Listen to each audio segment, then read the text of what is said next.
Hi, my name's Phil. I'd like to talk about politics. In this video, I'd like to use a few examples of the danger of allowing Dominic Cummings and senior cabinet ministers to chop and change senior civil servants as well as the law on a whim, simply to protect their tattered reputations. But first, if you'd like to be notified of daily news and politics, please subscribe to the channel and click the bell notification icon.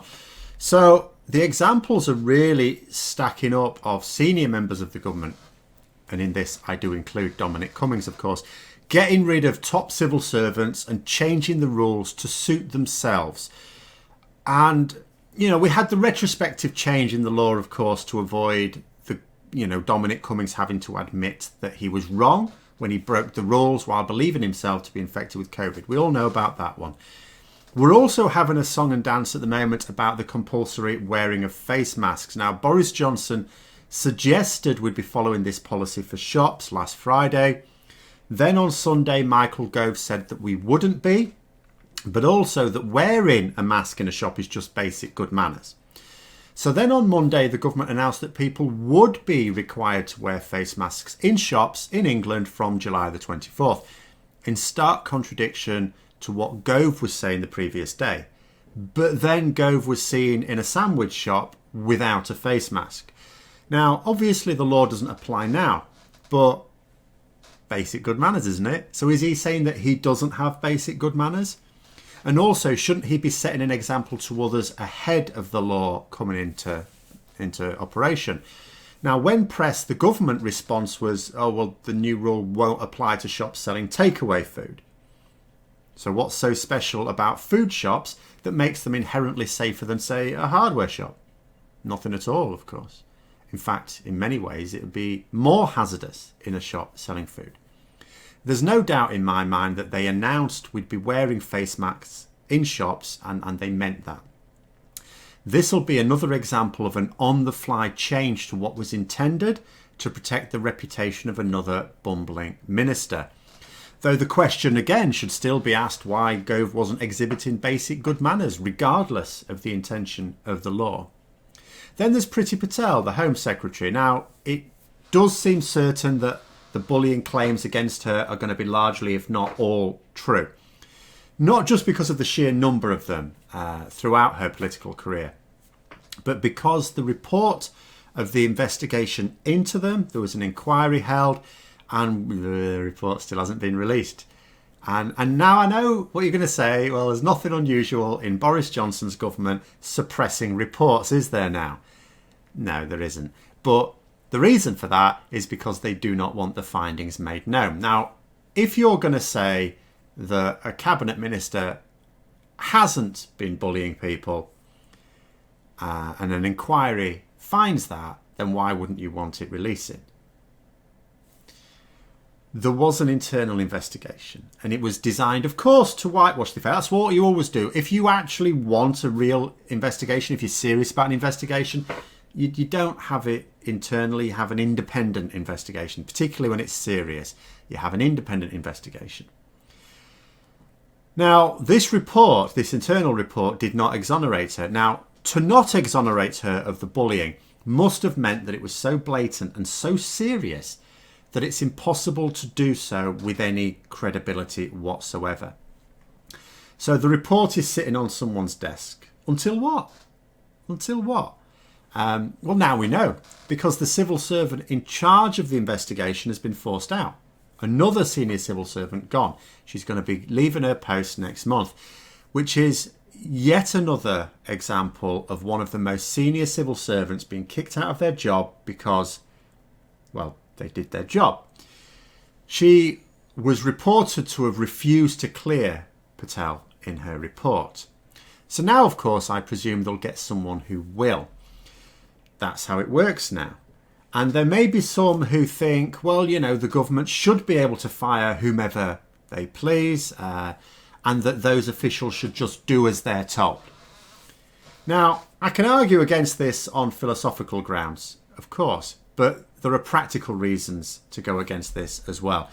So there's a very interesting report in the New Statesman this week. It's not normally something I read, which I'll link below. Now, in it, there are details of the way that senior officials sprung into action at both the Bank of England and the Treasury in order to deal with the coronavirus, whilst our politicians were still flapping about and our Prime Minister was talking about being Superman and taking things on the chin. So Rishi Sunak, the Chancellor, has won plaudits, rightly so, for the way his department has handled the economic side of the pandemic to date, in particular with the furlough scheme, but there's other measures as well that have potentially saved a lot of businesses as well as a lot of people's jobs. And like I say, absolutely right that the Chancellor gets the credit for this, because his is the only department to come away with any credibility whatsoever. But of course, the plans were nothing to do with Sunak. He didn't create the plans. He authorised their action, which is why it's right that he gets credit, because he yay or nays. But it never really is. No plan is really a minister's plan. Ministers do not, of course, work out plans for complex problems, because they are almost never qualified to do so. They provide policy direction, and the parameters for their officials to come up with plans, and the officials come up with a workable plan.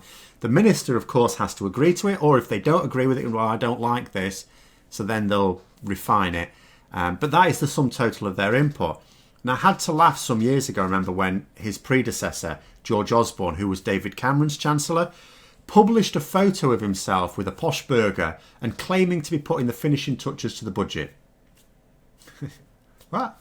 As if a guy who couldn't answer a maths question on the times table by a primary school kid would be allowed anywhere near the budget planning. Can you imagine a guy who cannot answer a basic maths question by a 10-year-old being allowed to organise the finances of the country? What he'll have meant, of course, is he was working on his speech about the budget that experienced and trained officials drew up.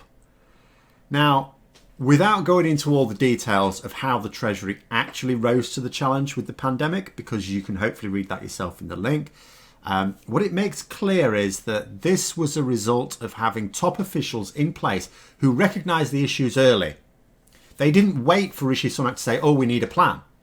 They already recognised the danger that was coming, and they came up with plans. They coordinated with each other, good and early. So when the shit hit the fan, they were ready to go and, make their minister look good. If you get rid of these people, and almost all of them have gone now, I cannot emphasise just how many have gone in the last year. Dominic Cummings is absolutely taking a torch to Whitehall. You will not get the same result. If Cummings had already gotten his claws into the Treasury before March, say, the result would not have been as good. Imagine if the Treasury had failed in the same way as, say, the Department for Health or the Home Office, for example. The fact of the matter is that Cummings is not just changing the civil service in terms of structure, which, anything can do with some reform, including the civil service, but that's a delicate operation, even if being conducted by someone who knew what they were doing. Especially, when our civil service, although there's things you can point out that could be improved, it has a reputation for, or had a reputation for excellence, both home and abroad. But, what Cummings is also doing is not just changing the system that has worked very well, but he's chopping out top members of the service as well. And that will have consequences to ministers, but more importantly to the whole country, because we are in challenging times. Some of those challenges were always going to be challenges. Some of those challenges are more challenging just because of the 10 years of Conservative rule already. And some of them are challenges that we are placing upon ourselves right now, i.e. Brexit. And those times are going to become even more challenging as a result of that over the next few years. And if, instead of experienced, well-trained civil servants, you get in toadies and drinking buddies into the top positions, we will fail to meet more and more of those challenges. It's inevitable, quite frankly. Because, for example, let's say you just pull someone in to a position, a senior position, from wherever. And you might think, well, they've worked in this industry, so they've got a good understanding of it. But they don't know people. They don't know who to coordinate is. When there's a major problem, they don't know what the department can do. They've not moved up through the department. They've not got to know people. They've not got to know the way things are done. And it's bad enough when you've got incompetent ministers. But if you add into that incompetent senior officials as well, recipe for disaster. Who will there be, just on a basic level, who will there be to tell ministers what the consequences of their ill thought out policies will be if they surround themselves with yes men? Because, you know, anyone can come up with a policy that sounds good in their own head. Oh yeah, here's a problem. Oh, this solution would work for this problem. Yeah, it may do.